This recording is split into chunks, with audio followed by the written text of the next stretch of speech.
Should I get certified in AI governance? I get this question constantly, and I understand why. You're looking at job postings. Some say CIPP certification preferred, others mention CISSP or ISO 42001 lead implementer. And you're wondering, do I need these? Which one actually matters? Can I break into AI governance without spending thousands of dollars? Today, I'm going to give you my take on these questions. Welcome back to the channel. My name is Obi, and in this video, I am going to break down how, when, and whether certifications actually matter, which certifications are worth considering, and what you can do for free. So let's get into it.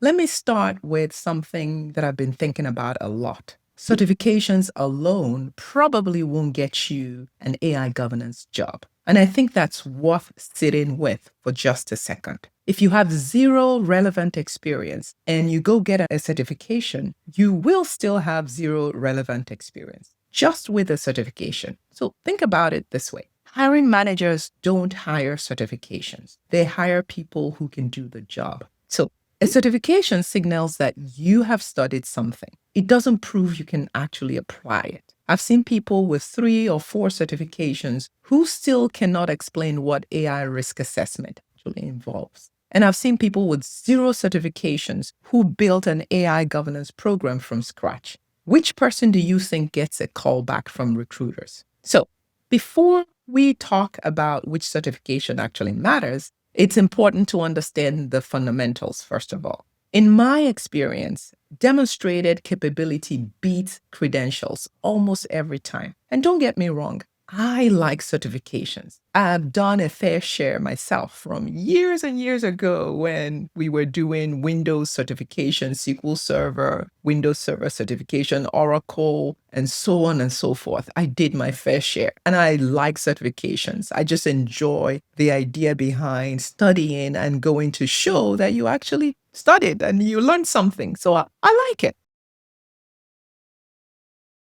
Let's talk about when certifications do and don't make sense. There are 3 scenarios that I see here. The first scenario is where you have a certification but no experience. This is where I see a lot of people get stuck. You think to yourself, I don't have AI governance experience, so I'll go get certified to prove I'm serious. And you spend $500 to $2,000 on certifications. You pass the exam, and that's wonderful. And you update your LinkedIn and then nothing changes because you still can't answer the interview questions. Like, tell me about a time you addressed AI risk. Walk me through how you would implement an AI governance program. What's your experience with EU AI Act? These are all valid questions that a recruiter or a hiring manager would ask you. Now, a certification doesn't give you those stories. It doesn't give you examples. It doesn't give you proof of work. Now, if this sounds like you, I'll probably pump the brakes on certification for now. There might be a better first step,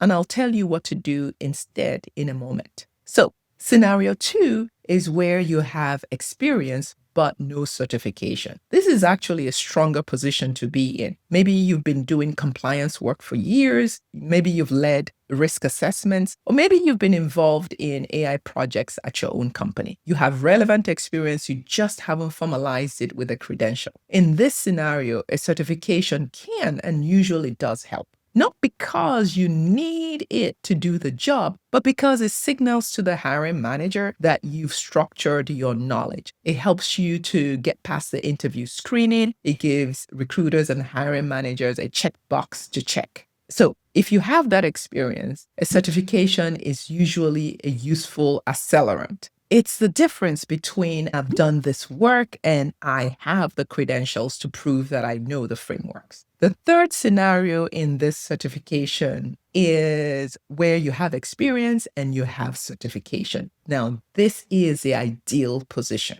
You can tell stories from real work and you have the credential that validates your knowledge. This combination is a powerful one. But notice the order. Experience first, certification second. That's the sequence that usually works. And stick around to the end. I am going to give you a simple 3-question framework that will help you to figure out whether a certification might be worth your time and money at this time. Now, It might change over the months. Plus, I'll share something for those of you who want a structured support, building a real AI governance experience. But you might say, how do I get experience if I can't get the job? I know it feels like a catch-22, but there are real ways around this.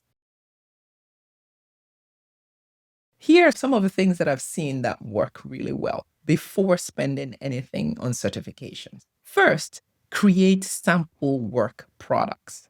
Write an AI risk assessment for a hypothetical company.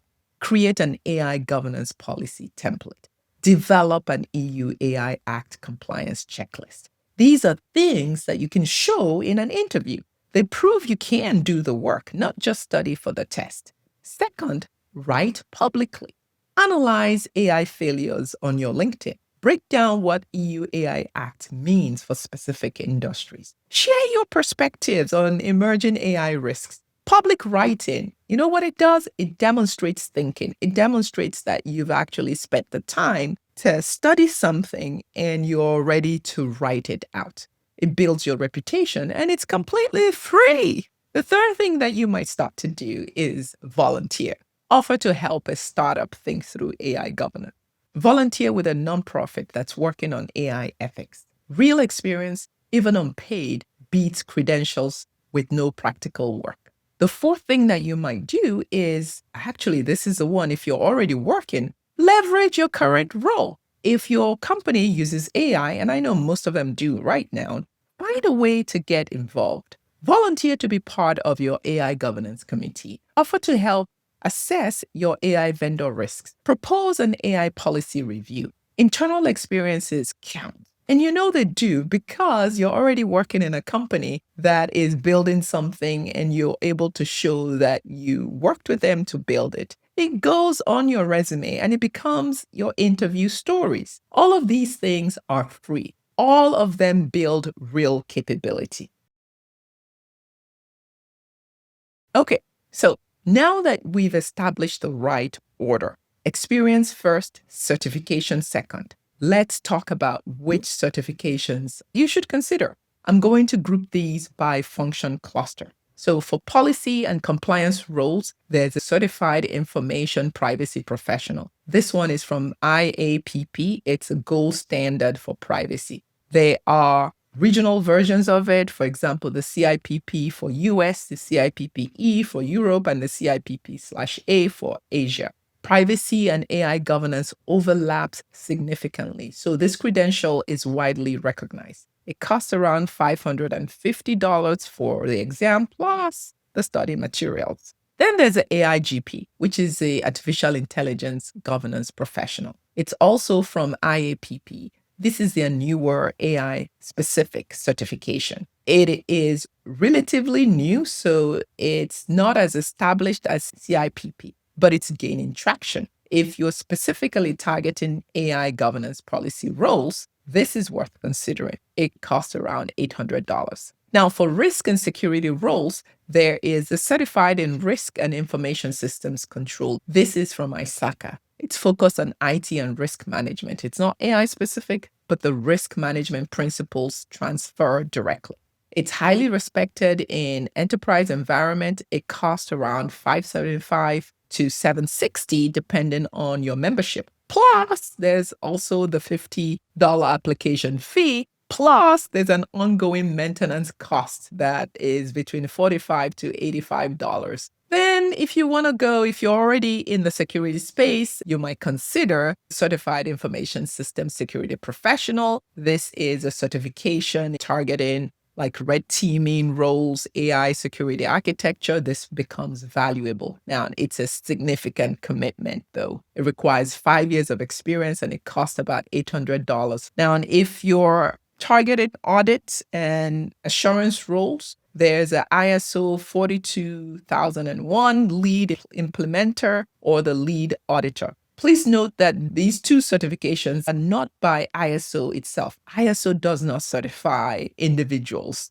These certifications are by third-party organizations that are creating their own certifications based on the published article that ISO has. That being said, if you're targeting AI audit roles, this is worth considering. And there are so many others. So it costs around $1,500 to $3,000, depending on the provider. So for general AI governance roles, there's no single must-have certification yet. The field is still evolving. AIGP from IAPP is probably the closest, but it's still establishing itself, which brings me to my main point.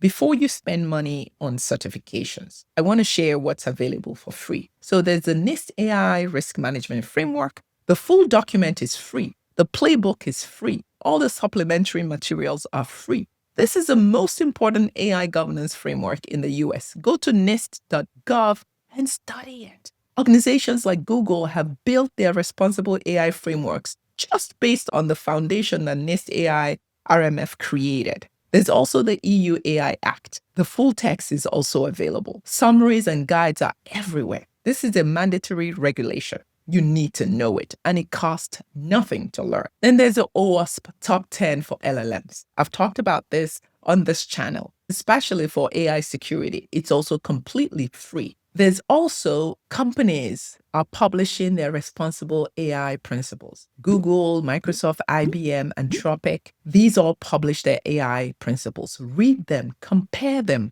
understand how these principles translate into practice. Here's what I keep coming back to. You can build substantial AI governance knowledge base without spending a dollar. The frameworks are public, the regulations are public, the best practices are public. What you need is a structured learning, focused effort, and demonstrated capability, not necessarily a paid credential. Now, you can get them. I have nothing against certifications. Like I said before, I like them. But here is a simple way to think through this decision. Ask yourself these three questions. Do I have relevant experience to talk about? If no, focus on building experience first. Create simple work. Write publicly. Get involved. If yes, if you have experience, certification will help you stand out. Question number 2. Is this certification specifically requested in the jobs that you're targeting? To answer this question, look at 10 to 15 job postings in your target role. If a specific certification keeps appearing, that's a signal. If certifications are rarely mentioned, your time might be better spent elsewhere. Question number 3. Can I afford the time and the money without sacrificing other priorities? Certifications cost money, often between $500 to $2,000 or even more. They cost time, 40 to 100 hours of study. If that time and money will be better spent building a portfolio or networking or creating sample work, then do that first. So here's where I land on all of this. Certifications aren't the thing that gets you an AI governance job. What gets you hired is showing that you can do the work and showing that you have some experience. If you have experience, certification can definitely help you stand out. If you don't have experience, a certification won't give it to you. The sequence matters. Build capability first, then get credentials second. Now, I mentioned that building real experience is more valuable, but I also know that that's easier said than done. So how do you create sample work products when you're not sure what good looks like? How do you build a portfolio when you don't have anyone reviewing your work? How do you position your background when you're doing this alone? For those of you who want structured support in building that experience, I'm running a pilot coaching program. It's designed specifically to help you build demonstrable capability, the kind that actually gets you hired. You'll create real work products, AI risk assessments, governance frameworks, policy documents with feedback and guidance along the way. You'll learn how to position your background for AI governance roles. You'll walk away with a portfolio that you can actually show in interview. It's a small group. I'm keeping it limited so I can work closely with each person. If this sounds like what you need, there's a link in the description with more information. No pressure, just an option for those who want more hands-on support. Now, drop a comment and let me know what your current approach is. Are you doing certifications? Are you self-studying, or is there something else? Subscribe if you want more content on AI governance. And thank you so much for watching. I'll see you in the next one.